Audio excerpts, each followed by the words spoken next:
The Singapore government has unveiled its population projections, showing that by 2030 we could have up to 6.9 million people. That's a 30% increase from the current 5.3 million.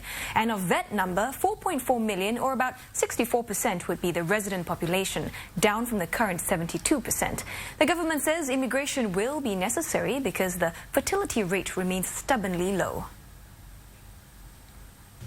The numbers are grim. By 2025, Singapore's citizen population size will start to decline. By 2030, more people will exit than enter the workforce. By 2050, this is how the population pyramid will look like. More people above the age of 50 than there are younger Singaporeans. It's an outlook that has prompted the government to say it needs to act now before it's too late. This white paper is the first time the government has set out a comprehensive population roadmap to strike the best balance in our population policies. At the heart of its strategy, maintain a strong Singaporean core, create good jobs and opportunities for Singaporeans, and have a high-quality living environment. Strategies to maintain the Singaporean core by encouraging marriage and procreation were released a week ago, but it will be a challenge for Singaporeans to replace themselves. So the proposals to take in 30,000 new permanent residents every year. From this pool, take in 15 to 25,000 new citizens each year. At this rate, by 2030, Singapore's resident population made up of citizens and PRs will hit about 4.4 million. Non-residents made up mostly of transient workers will hit 2.5 million. That's up about 1 million from the numbers today. This will bring the total population numbers to between 6.5 and 6.9 million. So the growth rate of both the workforce and the population will be half to a third of what it has been in the last 3 decades. And we have to strike a fine balance, because if we don't grow at all or shrink, then we will face all the problems of an aging population, the lack of dynamism in the economy, which some of you are concerned about. But if we grow too quickly, then we may go beyond the constraints that we have.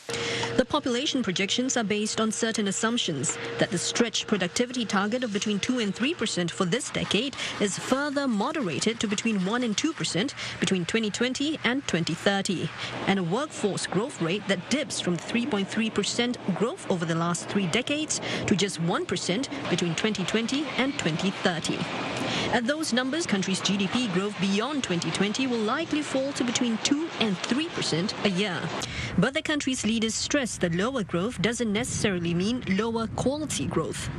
While it's playing catch-up now to ramp up infrastructure to support the current population moving forward, the government said it will build ahead.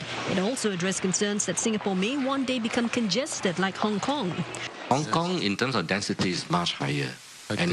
And we must never try to reach that area.